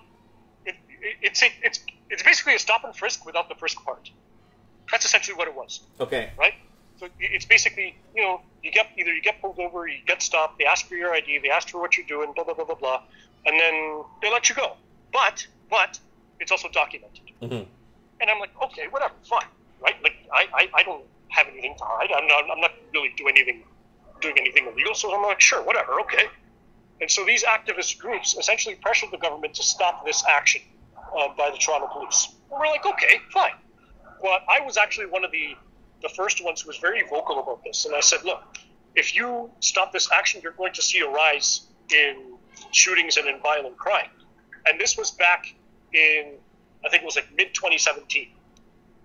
And ever since then, oh yeah, there's been a rise in shootings, there's been a rise in violent crime, there's been a rise in robberies.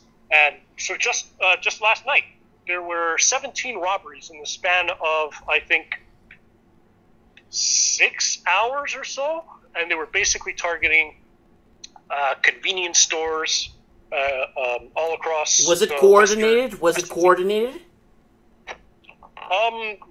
Not coordinated. It didn't happen all at once, but it happened in like series, right? So I think it was like a group of guys.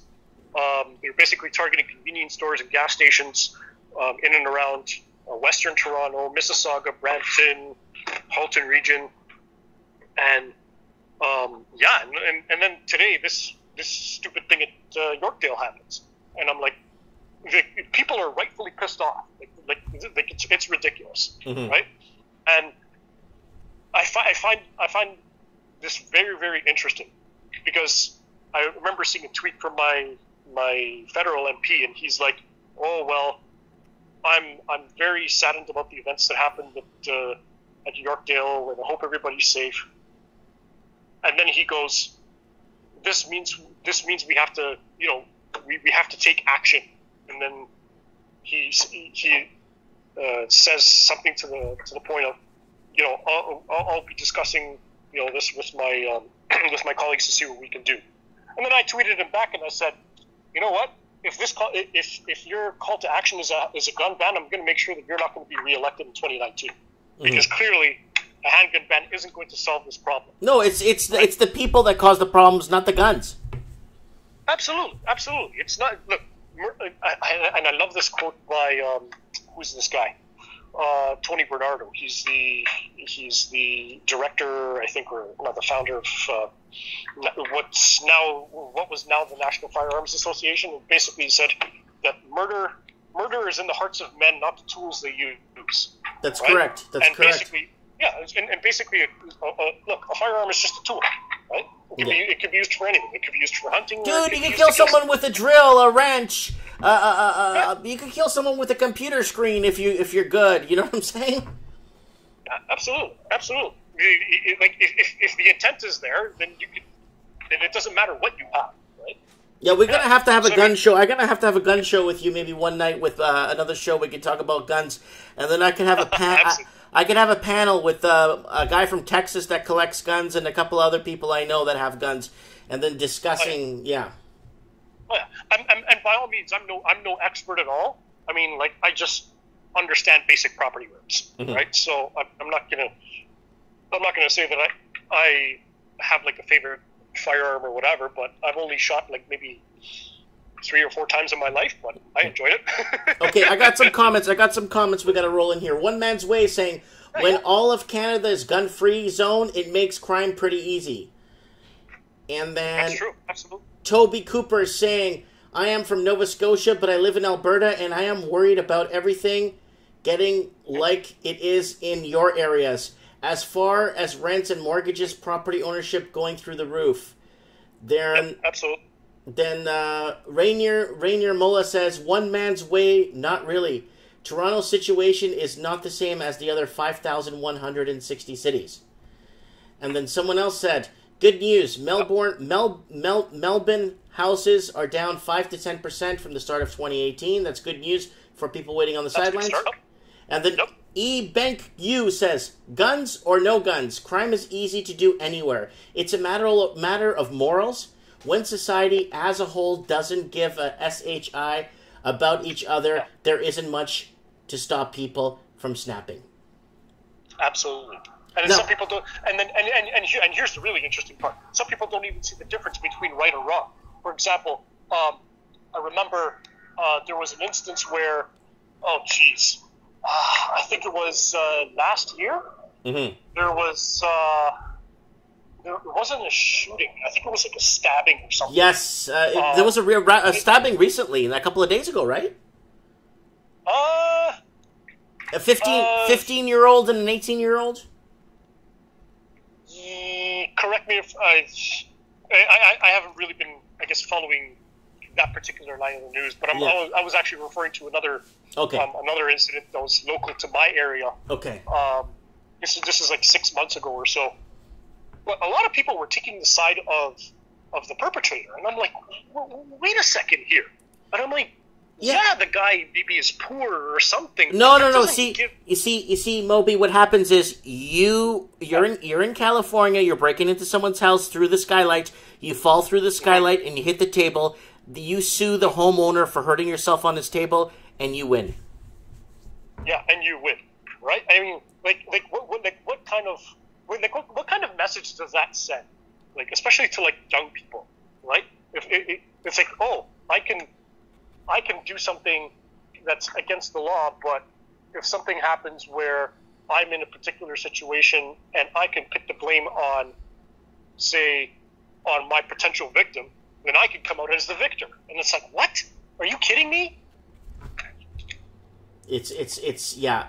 You know what it is? It's I guess we're massaging people into believing, or massaging people into a way or understanding that oh, you know, he's poor, or maybe this or maybe that. No, he committed a crime. It's black and white. There's no it's there. It's call a spade a spade. That's what had happened.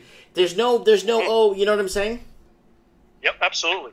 And you know, and part of that, this is maybe a separate discussion, but you know, you see it in the justice system, right? Mm-hmm. Where you know people, and I spoke earlier about how all of those different potential charges that this individual at the Yorkdale this Yorkdale shooting could face, right? Mm-hmm. And that's a minimum of 7-8 charges, right? You could get more charges, mm-hmm. But watch how the justice system is going to react.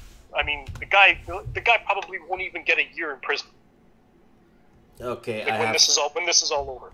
Yeah, and and if you want to talk about rehabilitation, or basically getting people to change their ways. Well, you're not going to do that if the guy spends maybe 30 or 60 days in jail and gets double time served, right? Yeah. So, yeah, absolutely. So I got a video playing in the background of people evacuating. It looks like they're by the theater side here of Yorkdale. Yeah, basically the theater side. That would be the northeast side, I haven't been in Yorkdale in about, I think, 12 years. So. Yeah, it's actually expanded quite a bit. I know. I drove by it. I was astonished. But okay, now. I need to understand. So, Faith Goldie's running for mayor, and I think she has a chance only because of the silent majority. And the silent majority woke up in the United States of America when they were sick and tired. A lot of people don't understand, especially in Canada. If you say, well, Donald Trump's doing the right thing with doing this, they automatically think you're a racist. I was called a racist at the local pharmacy here in town because I said I really hope Donald Trump could get the steel mills working. Because hold on. What was the context around? Like, did you just say that out of the blue, or was there a sort of like a precursor to that statement? No, there was. I'll tell you what happened. I was buying something called Tom's mouthwash and Tom's toothpaste, fluoride free, and it comes from Maine. I don't know who's calling me on Facebook. Okay, I don't know who's calling me on Facebook. Are you still there? Yeah, no, pretty sure that's not me. Okay, somebody calling me on Facebook. I don't know why. Okay, so let me get to what I was trying to say. Tom's from Maine, and I'm like, yeah, I got family in Maine.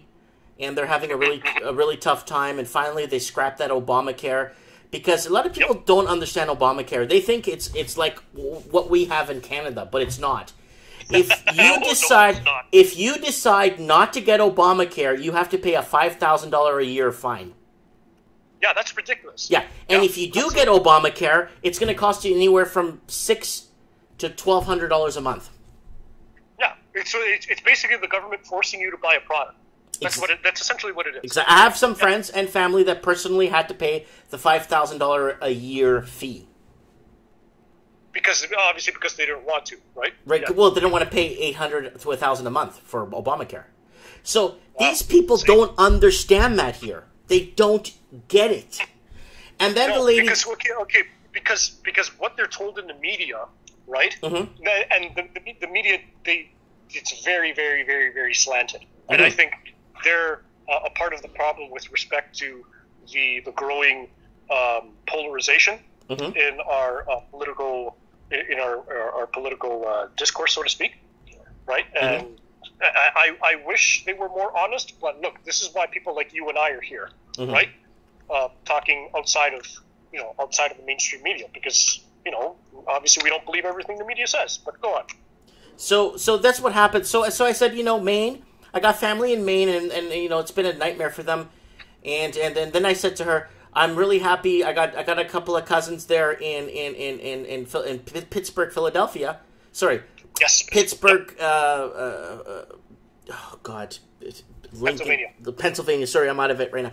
So yeah, and the steel mills, they're back to work at the steel mills, and they're getting like 35, 40 US an hour, and that's really good for them. And she's that's like, US, yeah. oh yeah. And then she's like, well, then you're a racist if you believe that's good for people. I'm like, oh my God. So there's people that want to see the U.S. tank to make Trump look bad and have people unemployed and starving, than actually make the country good, and it's broken. Well, maybe there's and I'll give the other the person you were talking to a little bit of credence there. Maybe she doesn't understand not so much the politics, but the situation that surrounds why those plants closed in the first place, right? I mean, if you want to talk about NAFTA negotiations and how that's affecting us here, I mean, like personally for me, I met a guy a little over 6 years ago, and I invested in his business, right? And so basically, he's a small CNC manufacturer. He basically manufactures auto parts and aircraft parts. Yeah. And once these steel tariffs kicked in, it almost, I'm not going to say bankrupted, but it took out a majority of the profitability of his business. And I'm like saying, hey, wait a second, this is affecting me personally now, right? So I have a vested interest to make sure that we as Canadians are basically stood up for with respect to these NAFTA negotiations. But what about the people who are in the automotive industry right now, who are relying on the steel to make sure that the price is reasonable and they don't have these tariffs, right? There's dozens, if not hundreds of thousands of people like that, right? Yeah. Are they being actively represented by the federal government right now, right? Right. And so because people don't really, sorry, I was just going to say, because people don't understand that side of the politics, they're very quick to make statements like that individual maybe saying, "Oh, you're a racist." Well, that's the answer to everybody right now. If you don't see that guy that was using the gun and the guy that committed the crime, and you see him as, oh, maybe he just didn't mean it that much, and maybe he hasn't eaten in 3 days. If you look at that and you question that, you're automatically deemed as a racist. And that's why I'm trying to say, and I'm announcing it today on this show, there's no such thing anymore. You know, we're segregated in our minds, people. They segregate us in our minds, and they teach us separation in our minds. And I've broken free of those chains at birth. My parents were open to open to understanding and respecting each other. Now, it's not black, white, Catholic, whatever, Jew, whatever. It's left and right now. It's left and right. If you lean to the left, you're in the left. If you're in the right, then you lean to the right. And that's how cliques and I think organizations are going to start forming now, where people think alike and could accomplish. You know what I'm saying? You'll continue to see. Basically, like you could accomplish, certain goals that you make, with respect to what you believe. But right? I'm not saying that's necessarily a good thing. I'll explain why. Now, a little over a year ago, I wrote an article talking about how, and I titled this article, I think it was like, "Determined Disruptors Will Direct City Hall" or something. Will direct City Hall, City Hall's agenda, or City Hall's budget, or something like that. And in that, I spoke of how people with certain ideologies that have an agenda will try to take control of the city's budget, and then basically try to use the budget for certain initiatives. I'll give this one example, where there is a group, a local transit group that operates in Toronto, and they're called TTC riders, and basically what they do is they advocate for more funding for the TTC. I'm not saying that's a bad thing, but then you start getting into the dynamics of their arguments and what they're actually proposing, and they're proposing things like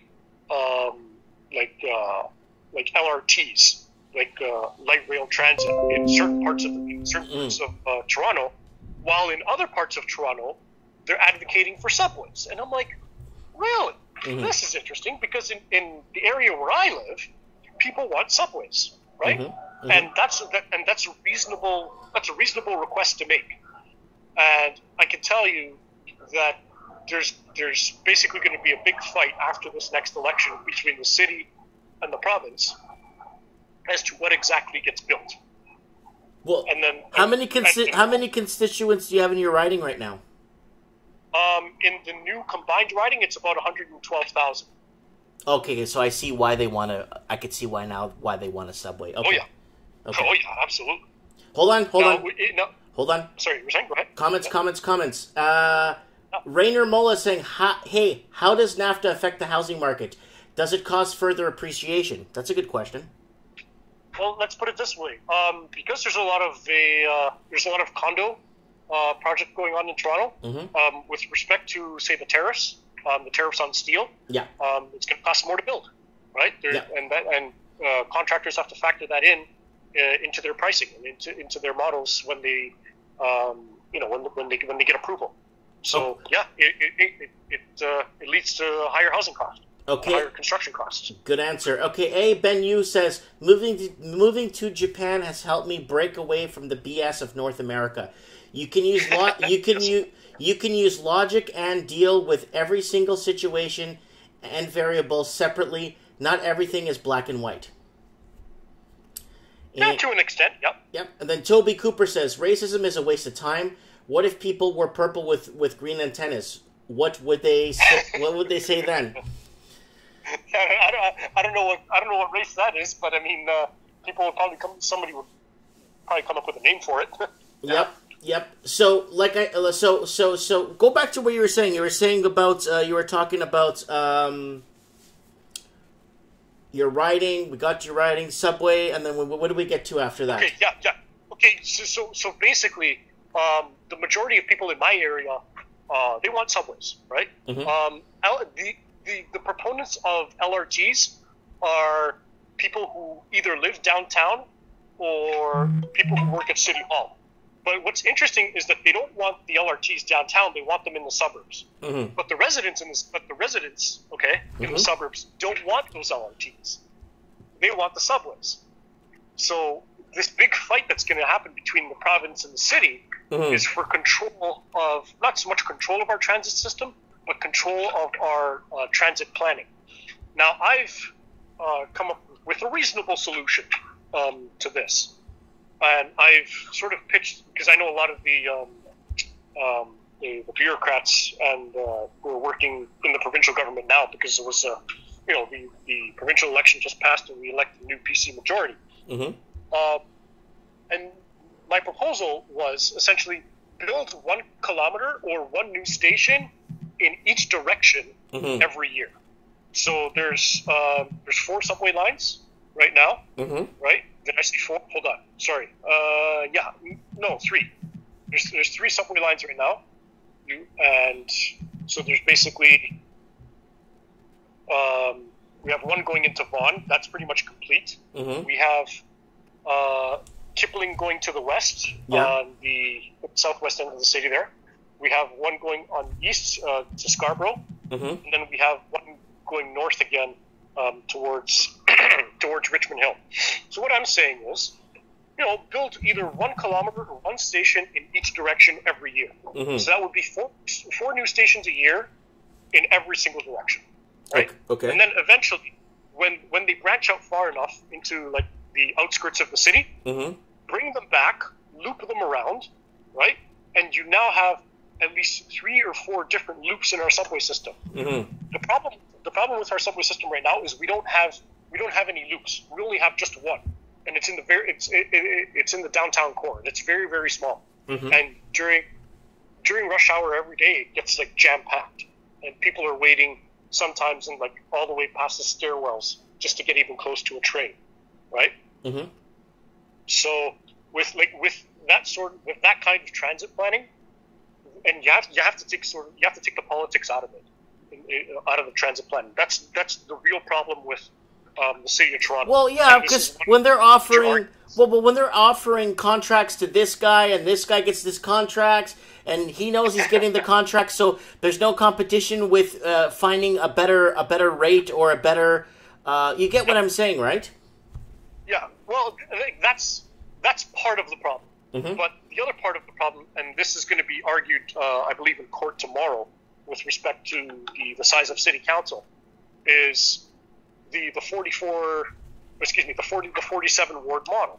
Mm-hmm. It's because you're adding more politicians to the mix. It's going to become more and more difficult to get any transit plans passed, mm-hmm. right? So if you're looking at, say, the procedural aspect of city council, yeah, right? So basically, when a motion comes forward to city council, every councillor has the right to ask for clarification of the motion. Mm-hmm. I believe 3 or 5 minutes, depending on, I guess, what kind of a motion it is. And you multiply that by 47 or 46 members of council, mm-hmm. right? You're looking at a lot of time that's being wasted, and that's just on one motion, right? On any given council meeting, you're going through literally dozens, if not hundreds, of motions, right? And they could be for something as tiny as chopping down a tree on a residential street, mm-hmm. right? Or installing a traffic light somewhere in a neighborhood like closer to a school or whatever, right? Like all these tiny trivial things. It's called red tape. Oh yeah, like City Hall is designed for gridlock, like political gridlock. Mm-hmm. So when you have 47 members of council, not much is going to get done, right? Mm. Unless you have a block of people who vote the same way all the time, right? So when you cut that number down to 25, from a procedural point of view, everything becomes a lot easier because you're only dealing with 25 members of council rather than 47, mm-hmm. right? So, yeah, and then there's the issue I brought up at the very, very beginning, which talked about, voter parity, which, in a nutshell, for the listeners who didn't hear it before, basically, voter parity says that one vote in one part of the city is equal to another vote in another part of the city. Ludicrous. Yeah, tell me about it. And then, you're going to see, so tomorrow, you're going to see the results in court as to, and I think the judge is probably going to rule on this very quickly because, mm-hmm. the municipal election is fast approaching. And, we'll see where that takes us going into the election. What about, One Man's Way brought up a really good comment here. BBC had an article this week, food prices to rise 5% due to extreme weather. So, they're getting us at everything. They're getting us at the pumps. They're getting us now. Now this is a broad question, right? I mean, go ahead. It's going to boil down. I think, in my opinion, the next 1 to 5 years, Moby, I think what's going to happen is mayors of cities, city council members, I think they're going to fight to try and keep people in their city because it's getting out of control right now. They're going to fight to keep people from leaving the city. Okay, let's put it this way. One of the talking points last year, when the housing market began to slow down, was about how much money the city of Toronto would have to raise in order to make up for the shortfall of the municipal land transfer tax, mm-hmm. right? And in that time, there was a proposal by certain councillors as to what kind of new taxes should be placed upon the residents of Toronto to make up for that shortfall. Mm-hmm. Oh, and they came up with a variety, they came up with everything you could think of, right? They were talking about road tolls. They were talking about an increase, obviously, in the property tax. They were talking about increasing service fees. They were talking about bicycle licensing. They were talking about, I don't even remember the list because it was so long. Mm-hmm. But the point is, they weren't necessarily looking at that particular talking point which you were referring to about keeping people in the city. Their first reaction was, well, how do we get more money from people, right? Give it another year. So, you're going to see people running for the door. Yeah, absolutely. And I would argue, when politicians start talking like that, people want to leave. Like that kind of discussion by politicians makes people want to leave. Like, if they can't afford to pay anymore, they're going to get out. Especially doctors. Our massive brain drain. We're losing a lot of doctors to the state of Florida. Yep. What if I told you there was a proposal? I don't know if it was the planner or if it was by one of the council members to implement a City of Toronto income tax. Did you ever hear about that? City of Toronto income tax, but we're already paying income tax. I know, but yeah. I mean, there was a proposal for that. There was a proposal for a City of Toronto sales tax. There was a proposal for a City of Toronto gas tax. So just implemented in the City of Toronto only. Yes. Oh my God! So you're going to have a city tax, a provincial tax, and a federal tax. And yep, that was one of the proposals.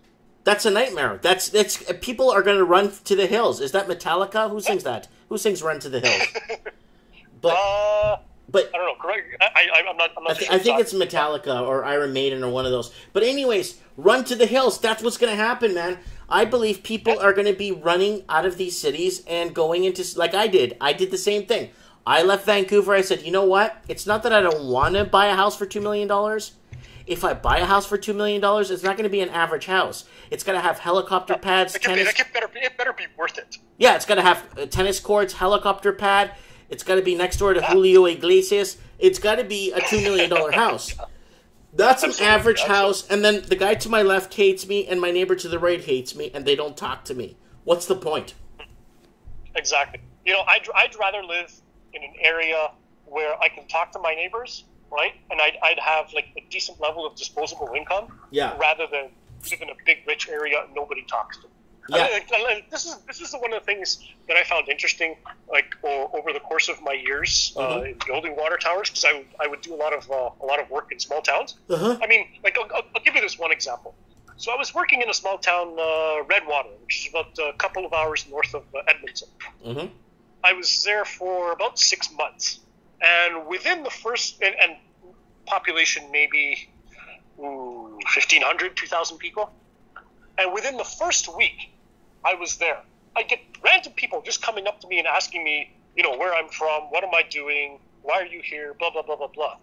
Because in a small town like that, everybody knows each other and everybody talks to each other. When they see a new face, right, they want to know why you're here, right? They want to get to know you. And I found that to be rather interesting as somebody coming from the big city. And I'm just like, I don't really get random people coming up to me and talking to me. And it's just like, hey, yeah, sure, why not, right?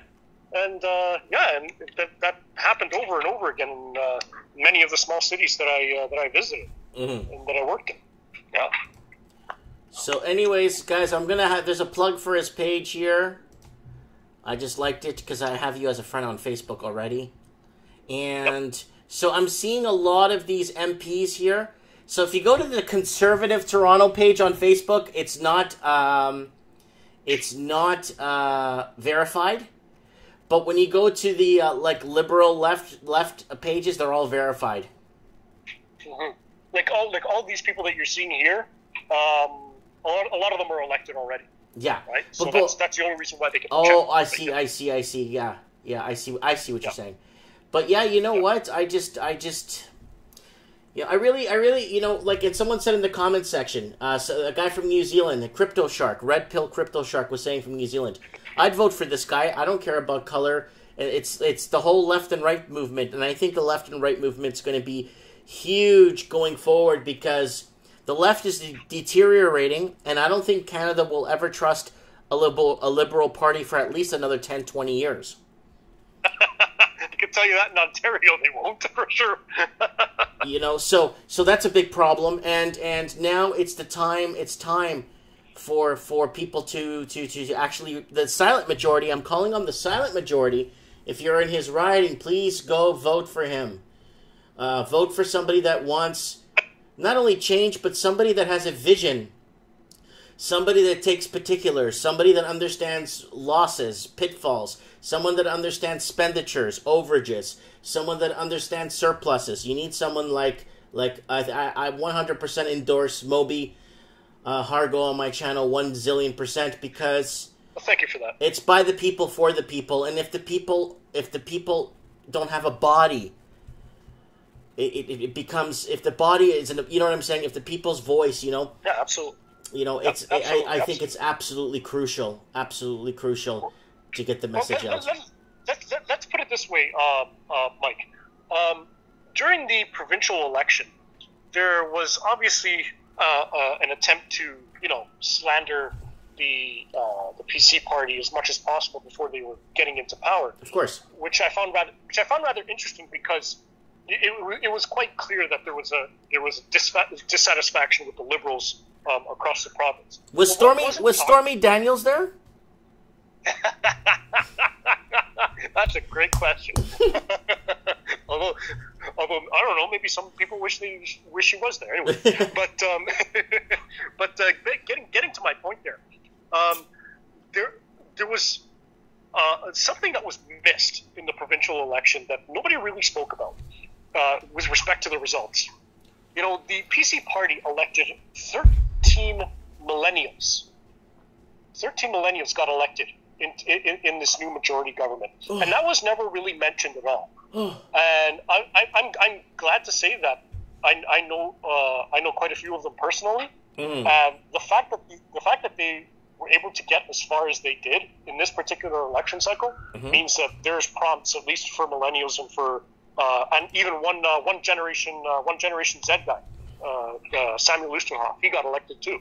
And I'm proud to say that these people, you know, they're going to do great things for the province and for especially for the younger people who want to make a life here in Ontario. Yeah. Okay, guys, we're approaching our second hour. I want to thank you very much, MAWUBI, for being on the show tonight. It means a lot to me for you coming on and expressing your opinions.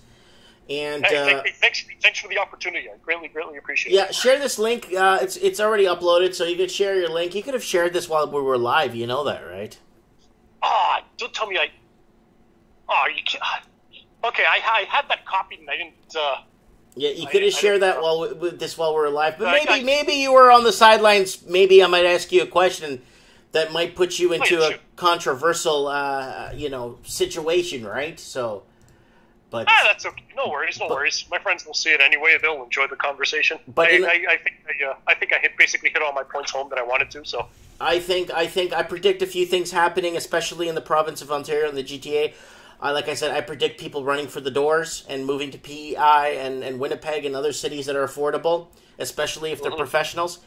And I see another prediction is. Yeah, they're gonna have to. My other thing is it's not gonna be black, white, Jew, Catholic, whatever. It's gonna be left and right, and that's. Absolutely. Like that left and right is gonna cross. It's gonna cross cultural boundaries. It's gonna cross ethnic boundaries. Religious. It's gonna cross age boundaries for sure. Yeah. Religious boundaries for sure. Yeah. So we'll see where that leads up to in I guess this election cycle and then the next one federally. Yeah, stay away from that mushy liberal crap and feelings crap. Oh, God. It doesn't pay. Hey, feelings don't pay the bills, buddy. That's so true. They don't. Only hard work does. That's right, sir. Well, anyways, MAWUBI, thank you so much. It's an absolute pleasure. I want to thank everyone for joining us. And you can stay on the phone with me until when I click off here. Thanks for watching, guys, and have a good night. And God bless everybody.